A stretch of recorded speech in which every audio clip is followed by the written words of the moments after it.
राजस्थान के एक दूरस्थ कोने में बसा था नागपुरा नाम का एक गांव। बाहर से देखने पर यह गांव एकदम सामान्य लगता था। कच्चे घर, मिट्टी की गलियां और सूखी जमीन। जैसे ही सूर्य अस्त होता, इस गांव पर सन्नाटा छा जाता। लोगों के दरवाजे बंद हो जाते, दीपक बुझा दिए जाते और किसी को भी घर से बाहर निकलने की मनाही थी। कारण था पुराना कुआं और उसमें छिपा हुआ एक रहस्य। गांव के बीचों बीच एक प्राचीन कुआं था जिसके चारों ओर कांटों और सूखी झाड़ियों की घनी दीवार थी। गांव वालों का मानना था कि उस कुएं में शैतानी सांपों का वास है जो रात में बाहर निकलते हैं और जिसे देख लें उसे मौत की नींद सुला देते हैं। बचपन की एक रहस्यमयी घटना संदीप, एक साहसी लेकिन जिद्दी लड़का जो गांव के बाकी बच्चों से बिल्कुल अलग था।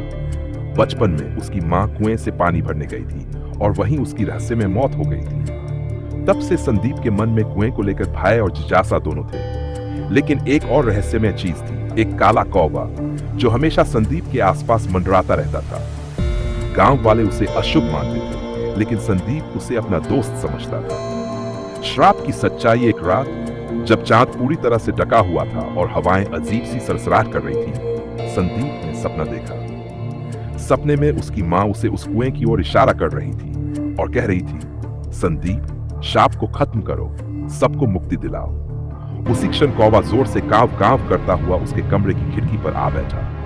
संदीप की नींद खुली और एक विचित्र साहस से भरकर वह कुएं की ओर निकल पड़ा। जैसे ही वह कुएं के पास पहुंचा, अचानक कौवा उसके सिर के ऊपर से उड़कर कुएं के पास बैठ गया। संदीप ने देखा कि कुएं की दीवार पर सांप रेंग रहे थे, लाल, काले, नीले और कुछ तो 2 सिर वाले थे। उनकी आंखें अंगारे की तरह चमक रही थी।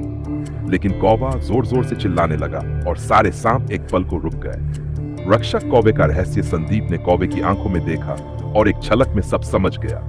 यह कोई साधारण कौवा नहीं था।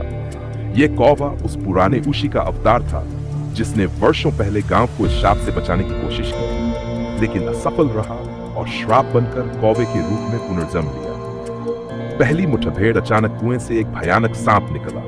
उसकी लंबाई कम से कम 10 फीट थी और उसकी जीभ 2 भागों में बंटी हुई थी। वह सीधा संदीप की ओर बढ़ा, लेकिन कौवे ने अपने पंख फैला लिए और सांप की आंखों में चोंच मार दी। सांप तड़प उठा, लेकिन तभी और सांप कुएं से बाहर आने लगे, हजारों की संख्या में। संदीप अब भयभीत था, लेकिन कौवा उसकी ओर मुड़ा और उसकी आंखों में कुछ चमक उठा, जैसे वह कह रहा हो, तुम्हारे अंदर शक्ति है, अपने डर को खत्म करो।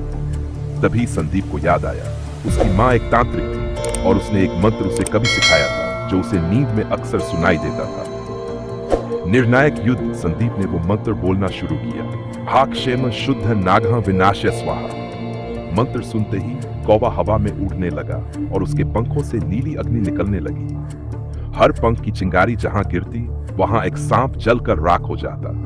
संदीप मंत्र दोहराता रहा और चारों भयावह चीखें गूंजने लगी। सांप अब डरने लगे, लेकिन कुएं से सबसे बड़ा नाग निकला, नागनायक, जो शाप का असली स्रोत था। नागनायक ने फुफकारते हुए कहा, तू मुझे नहीं रोक सकता, मैं अमर हूं। लेकिन कौवा अब उसके सामने आकर अड़ा हो गया। कौवा और नागनायक के बीच भीषण युद्ध हुआ। कौवा घायल हो गया, लेकिन संदीप ने अंतिम बार पूरे बल से मंत्र उच्चारण किया और उसी क्षण कौवा नागनायक की आंखों में घुस गया, सीधे उसकी आत्मा तक।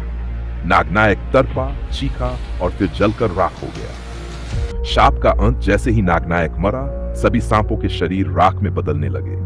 कुएं से एक नीली रोशनी निकली और पूरे गांव में फैल गई। गांव के सभी लोग सुबह बाहर निकले और देखा, वह पुराना कुआं अब सूखा और शांत था और उसके चारों ओर हरियाली उगाई थी। संदीप और कौवा कुएं के पास खड़े थे, लेकिन कौवा अब साधारण कौवा नहीं रहा। वह आकाश की ओर उड़ गया और वहां एक ज्योति में बदल गया। गांव वालों ने संदीप को नायक माना। उस दिन के बाद नागपुरा में कभी कोई सांप नहीं देखा गया और न ही डर का साया। समापन, आज भी गांव में एक मंदिर है जिसमें संदीप और कौवे की मूर्ति है। लोग वहां दीप जलाते हैं और श्राप से मुक्ति के उस युद्ध को याद करते हैं। अगर आपको ये कहानी पसंद आई हो तो लेंस चैनल को लाइक जरूर करें, सब्सक्राइब करना न भूलें और इसे अपने दोस्तों के साथ जरूर शेयर करें। ऐसी ही और रहस्यमयी और डरावनी कहानियों के लिए जुड़े रहें। और हाँ, अपनी राय हमें कमेंट